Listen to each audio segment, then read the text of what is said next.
El Servicio Nacional del Consumidor, el SERNAC, confirmó que 2 cadenas de farmacias deberán compensar a 53.000 clientes que se vieron afectados por la colusión en los precios de los medicamentos. Esto ya ocurrió hace muchos años. El acuerdo fue alcanzado con las farmacias Salcobrand y Cruz Verde, tras una demanda por colusión en 206 medicamentos entre diciembre del 2007 y marzo de 2008. El monto a entregar será 22.000 pesos por persona al grupo de consumidores más afectados, es decir, quienes debían consumir medicamentos por enfermedades crónicas o más graves. El dinero se entregará 2 o 3 semanas después que el avenimiento sea aprobado en tribunales. Además, más de un 90% de los consumidores se les entregará de forma automática en su cuenta RUT, mientras el grupo restante podrá retirarlo en las sucursales de Banco Estado o Serviestado. El director nacional del SERNAC, Lucas del Villar, destacó este hecho porque establece un hito importante en nuestro país respecto a la responsabilidad de las empresas que cometen este tipo de ilícitos graves. Pero yo le mencioné Cruz Verde y Salcobrand, y muchos seguramente dijeron, hoy se le olvidó nombrar a Ahumada. No, Ahumada sí estaba, fue lo primero que se inculpó y permitió entonces que se conociera la trama. Tuvo una multa mucho más chica que los otros. Bueno, entonces no va a tener que pagar o no entra en este trato, no ha entrado en este trato efectivamente. Ahumada siente que ya entregó, que ya hizo su compensación o que no le corresponde hacer esta compensación, por lo tanto no ha entrado todavía en este trato, pero seguramente el SERNAC seguirá negociando, insistiendo o llevando adelante los recursos necesarios para que esa farmacia también entregue compensaciones, porque fueron 3 las que se coludieron y son 2 las que entran en este acuerdo. Vamos a la mesa de conversación. Y justamente sobre este tema vamos a hablar, que está Francisco Agüero con nosotros, es director del Centro de Regulación de Competencia de la Facultad de Derecho de la Universidad de Chile. Francisco, buenas noches, gracias por recibirnos. ¿Cómo estás? Buenas noches, Matías, ¿cómo estás tú? Muy bien. Muy bien, pues primero me gustaría partir al revés, pues del final, y vamos recapitulando después para entender lo que pasó antes. El anuncio del acuerdo del SERNAC, ¿te parece que es el correcto? ¿Que es una medida reparatoria justa, adecuada, proporcional al daño que se causó? Bueno, acá tenemos que recordar que bajo la legislación antigua la colusión tenía una sanción bastante baja y era muy difícil obtener la reparación de los perjuicios. El juicio comenzó para reparar el perjuicio en febrero del año 2013, es decir, han pasado ya casi 7 años y medio para obtener alguna compensación. Esta es una sentencia de primera instancia, es decir, aquí naturalmente se debiera esperar probablemente lo que va a hacer FASA, apelar y de ahí, bueno, llegar eventualmente hasta la Corte Suprema. Es decir, podrían pasar muchos más años para que hubiera alguna reparación económica a las personas que fueron más afectadas. Yo creo que la decisión de llegar a un acuerdo por parte de 2 de las compañías que ya habían sido condenadas y el SERNAC va en la línea de un mecanismo eficiente, rápido. Ya recordemos que en el caso de la colusión del papel higiénico hubo un mecanismo bastante expedito y te diría que es un mecanismo expedito a nivel mundial. Hay pocos países con los que nos podamos comparar en lo expedito del mecanismo. Es un monto además interesante. ¿Es el de la delación compensada, o el de la ayuda eficaz, el de arrepentimiento eficaz? Bueno, en el caso de la colusión del papel higiénico hubo una delación compensada, pero y finalmente las compañías fueron condenadas en el Tribunal de Libre Competencia, pero también en esa época, recordemos, una de las compañías CMPC llegó a un acuerdo con el SERNAC que logró indemnizar a los consumidores. Incluso en ese caso, te diría, antes de que hubiera una sentencia condenatoria posterior, como tiene que ocurrir en estos casos a la decisión del Tribunal de Libre Competencia. Perfecto. Pero sigamos con la de los medicamentos, sí, que es el más antiguo, de 2007. Fue la primera campanada o el primer campanada pública de que algo pasaba. ¿A ti te parece que este acuerdo reparatorio que hace Salcobrand y Cruz Verde con el SERNAC para los afectados, 53.000 afectados, es proporcional al daño causado a esas personas? Bueno, acá es difícil determinar el monto del daño en estos casos, ¿no? Incluso los casos de colusión, el caso de los medicamentos es como el caso fácil, porque fue un acuerdo de las empresas que le vendan directamente al consumidor de subir los precios en un periodo acotado de tiempo. Ahora, no hay que olvidar que justo antes de la colusión veníamos de un proceso de guerra de precios entre las compañías, donde los precios llegaron a ser muy bajos, ¿no? Entonces, esa ya es una primera dificultad. El periodo de tiempo tampoco fue tan extenso, fueron solamente 4 meses. Recordemos, por ejemplo, el caso de los pollos o el papel higiénico que hablamos de colusión de muchos años. Años, ¿Eh? claro. Es una cosa que hay que tenerlo presente. Y luego, la condena en primera instancia a las 3 compañías fue a pagar una indemnización, perdón, ya habían pagado una multa a 2 de ellas de algo así como 2.000 millones de pesos. ¿Eh? Mm. Eso es después de un juicio de 7 años donde participaron expertos no solamente de nivel nacional, sino que incluso internacionales en cálculo de daños en casos de colusión. Y en ese caso el monto a reparar a los usuarios, a los consumidores, era de algo así como 2.000 millones de pesos. Que se dividen en dos. Por una parte son aquellos que compraron un medicamento más caro y otro grupo más difícil que son aquellos que no pudieron comprar el medicamento. Aquí la compensación va a ambos grupos, pero creo que el CERNAC ha tenido una buena decisión de focalizarse en una reparación significativa para un grupo en particular, que son aquellos que tienen medicamentos Los crónicos, ¿no? los crónicos, efectivamente, Claro, claro. porque si se hubiera dividido entre todos, tal vez la cantidad hubiera sido Menor. muy pequeña y que no se hubiera justificado. ¿Eh? Y acá yo creo que sí hace que Mm. la gente que se sienta Fra- afectada pueda tener una reparación. Francisco, la posición que toma Ahumada de no aceptar este trato, como si lo hace Salcobrand y Cruz Verde, ¿por qué se da? Porque ellos son los primeros que entregan información, ¿no? Ellos pagaron una multa, si no recuerdo mal, de $1 billón al principio, ¿no?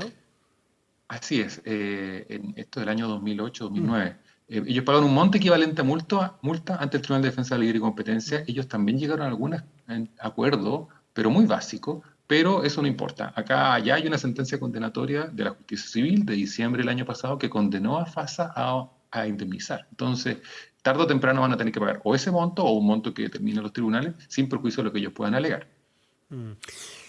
Tú dices que Chile hoy día se compara se puede comparar con muchos países en el buen sentido de la palabra, en que hoy día tenemos una legislación mucho más acorde al daño que se causa, es decir, tomamos conciencia y suponemos que va a ser un inhibidor para que se produzcan nuevas colusiones. ¿Por qué no nos ayudas, aprovechando tu condición de profesor, a graficarnos cuánto ha avanzado desde un sistema muy primario que teníamos de defensa a la libre competencia o defensa al consumidor a lo que tenemos hoy? ¿Cuáles son las diferencias reales? Bueno, muchísimo. Recordemos que la indignación que surgió del caso de farmacia motivó una reforma importante el año 2009, es decir, hace un poco más de 10 años, que permitió establecer la delación compensada que hasta esa época no existía en Chile. Eso yo diría que es la primera cosa. Y la delación compensada ha sido demostradamente un mecanismo bastante eficaz para detectar estos acuerdos entre competidores en todo el mundo. Perdón, Requiere algunas Francisco, reglas mínimas, pero sí. sí, es que, disculpa que me detenga en una narrativa que No, estás haciendo, porque para muchos la delación compensada sí es inaceptable, porque en definitiva es un transar con el ladrón, con el que hace la falta, con el delincuente, con el que hace el delito, en cualquier caso, ¿no es cierto? Es decir, y alguien dice con cierta lógica, dice, pero ¿cómo vamos a perdonarle o a bajarle la pena, o en algunos casos eximirlo de penas, si él está diciendo que es el ladrón? Alguien dice, bueno, porque ese ladrón permitió desbaratar una gran banda. Entonces es una transacción y para muchos eso es inmoral, que no se puede con un ladrón, con un delincuente, transar. Que solo ese paréntesis porque fue parte de la discusión. absolutamente. Y no solamente es algo que ocurrió en Chile, ha ocurrido en otros países, en España, en países de la cultura mediterránea como España, Italia. Esto también se siente así como una delación, el acuseta y un reproche a eso. Ahora bien, ¿cuál es uno diría el contrafactual? Es decir, ¿qué ocurriría si no tuviéramos estos mecanismos que finalmente establecen un incentivo para que uno de los integrantes del cartel, o varios incluso, se acerquen a la autoridad, acompañen todos los antecedentes, confiesen con el incentivo de eventualmente no tener una multa? Ahora bien, en muy pocas partes o en ninguna parte el incentivo es que además no vayan a reparar los perjuicios. Efectivamente es contraintuitivo, parece raro, muy extraño, difícil de entender, y por eso incluso recordemos que en el caso de la colusión del papel higiénico, la Corte Suprema revocó la delación compensada de la primera compañía que se acerca, ¿no? Que es CMPC. Eso muestra que hay un reproche de falta de moralidad, de ética, ¿no? Pero lo que se ha demostrado que funciona en todo el mundo, de todo tipo de culturas, desde Corea del Sur, Estados Unidos, la cultura mediterránea, es que la delación compensada es uno de los mecanismos más efectivos para romper estos acuerdos secretos en los cuales muchas veces participan la dirigencia empresarial. Sin eso no lo hubiéramos descubierto, ¿no? Entonces, parte de la indignación que hemos visto en los últimos años a las empresas que se han ido coludiendo, finalmente es consecuencia de que se han ido descubriendo los casos. En países vecinos no se ve esta indignación probablemente porque no hay herramientas de delación compensada que estén funcionando, ¿no? En Chile la hay desde el 2009. ¿En qué otros países de la Sí. zona hay o ninguno cercano? Bueno, se ha ido estableciendo de a poco, ¿no?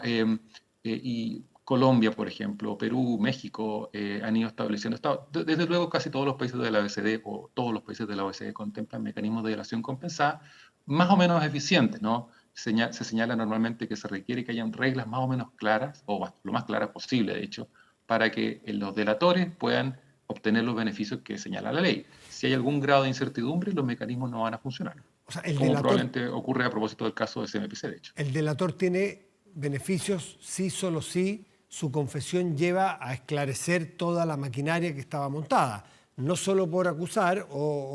Y hay otra cosa que es interesante, por lo que he leído, que hay incentivos no solamente entre competidores, sino dentro de una propia empresa. La empresa A se coludía con la B y con la C.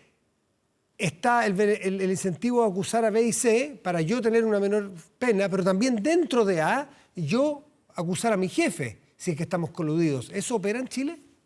Bueno, podría ocurrir. Normalmente en los casos de delación compensada lo que se ha visto es que hay una decisión de toda la empresa de participar y acercarse a la autoridad, en este caso la Fiscalía Nacional Económica, y entregar todos los antecedentes, colaborar, incluso se llega a tener que evitar el despido o compensar a la gente que es despedida dentro de la empresa que tú detectas que ha participado en estos acuerdos, lo tienes que despedir, pero también porque tienes que dar una señal interna a la compañía que esto no es aceptable, pero también tienes que acompañarlos con una defensa legal porque quieres que declaren en el juicio. Entonces, produce algún grado de extrañeza esto, pero es necesario. Como tú bien dices, hay otros mecanismos que pueden ser mejores incentivos incluso. Uno podría decir, bueno, ¿qué pasa que si tú vas a la compañía y le dices a tu jefe, oiga, jefe, esta situación está ocurriendo, y uno, el jefe, no hace caso, o es parte del acuerdo, no quiere dejar de recibir su incentivo, ¿no? su bono. En esos casos, en algunos países, se han establecido además mecanismos adicionales, que es lo que se ocupan a veces, mecanismos que tienen un mayor reproche. Se habla derechamente de soplonaje, de whistleblowing, que son mecanismos que se están usando en algunos países de Estados Unidos, lo ha ocupado un poco Corea, que a veces lo que te obligan primero muchas veces es a internamente denunciar la conducta. Si no ocurre nada, si la conducta no es tomada en serio, tú puedes ir a la autoridad y la autoridad te podría hasta entregar un premio económico por descubrir esta situación que ocurre en la empresa donde tú estás o estuviste, ¿no? Y si hay tres, Eso todavía no tenemos en Chile, ¿eh? Se discute, okay. es más discutible incluso. Y si hay tres personas o tres empresas o tres grupos que están coludidos para cooptar un mercado, hay una suerte de carrera que el que primero llega obtiene más beneficios que el segundo y que el tercero. Entonces, entiendo que opera esa lógica de que, miércoles, no voy a llegar yo segundo, prefiero ir yo primero porque voy a tener más beneficios. Si va el otro primero, yo ya no tengo ninguna capacidad de acusar nada porque el otro ya me ganó. Entonces, hay una suerte de carrera, el susto, no vaya a ganarme el otro, y yo voy y acuso a la autoridad de que estoy coludido con el del frente. Eso también opera, ¿no es cierto? Tal como lo dices tú, en Chile el primero en acercarse a la autoridad tiene el beneficio del completo de no de multa, no recibe ninguna multa por parte del Tribunal de Libre Competencia, Mira. con una excepción, que haya sido el organizador, que haya coaccionado a los otros miembros del cartel. Y eso es lo que ocurre en el caso CMPC. La otra compañía, SCA, también en este caso hace delación compensada, no recibe el beneficio total y señala que CMPC es el organizador del cartel y quien la coaccionó. Esto en un caso bien particular, en un caso de un cartel de dos, y los dos reciben algún beneficio, y finalmente la Corte Suprema revoca el beneficio para SMPC. ¿Por tener una posición dominante en el mercado, por ser el organizador o el más grande? Es más que tener una posición dominante, porque podrían darse una situación. Estos a veces son carteles que duran mucho tiempo. ¿Y qué pasa si una compañía fue vendida, llega un nuevo dueño y se da cuenta de esta situación en la empresa, ¿no? Bajo ese argumento, ningún nuevo dueño podría alegar esta situación. Y en ese caso, en un cartel de dos, una de las compañías que quedaría atrapada en el cartel no podría salirse porque nunca podría ocupar el beneficio, la delación compensada como instrumento para romper el cartel. El otro, el que no lo organizó, le podría de alguna manera chantajear, ¿eh? Claro. Entonces, aquí funcionan los incentivos de alguna manera y tienen la ventaja que se descubren estas situaciones que son súper reprochables en la economía de mercado, han causado mucha indignación, como lo hemos visto. Francisco Agüero, tú mencionaste que en el 2009 se produce este cambio en la legislación chilena que introduce la figura de la delación compensada. Del 2009 a la fecha, ¿ha tenido progresos, cambios, avances esta ley? Sí, bueno, tuvimos un cambio en el 2009. Luego tuvimos, recordemos, una reforma importante que impulsó la presidenta Bachelet el año 2014, que se dicta la ley el año 2016. Esa ley ya incorpora derechamente la cárcel en algunos casos de colusión. Se aumentan los mecanismos de detección. Y este gobierno, en marzo de este año, envió un nuevo proyecto de ley que establece algunos mecanismos adicionales para detectar carteles, que diríamos que es la conducta más dañina a una economía, y más reprochable por el daño que puede causar, no solamente bueno, lo hemos visto en Chile con muchos productos, ¿no? O sea, ¿podría decir tú que, como profesor de esta materia en la Escuela de Derecho de la Universidad de Chile, que nuestro país está, dentro de todo, muy avanzado, muy en la punta de la legislación de libre competencia o para evitar estos carteles? ¿O crees que todavía hay mucho que avanzar? Bueno, uno podría pensar en mecanismos adicionales. Primero, yo recogería que la legislación es buena, pero también la implementación ha sido bastante bien hecha, diría yo. Tenemos una fiscalía económica con mucha reputación, con muy buenos profesionales, que escoge muy bien los casos que va a llevar. Tenemos también un Tribunal de Defensa Libre y Competencia que ya lleva casi 15 años funcionando, una Corte Suprema que está entendiendo mejor los casos de colusión cuando le llegan. Y también tenemos, el sistema permite que un particular pueda iniciar una demanda por colusión incluso, ¿no? Hemos tenido algunos casos en el sistema chileno. Entonces las instituciones se han ido modernizando a la par con la legislación.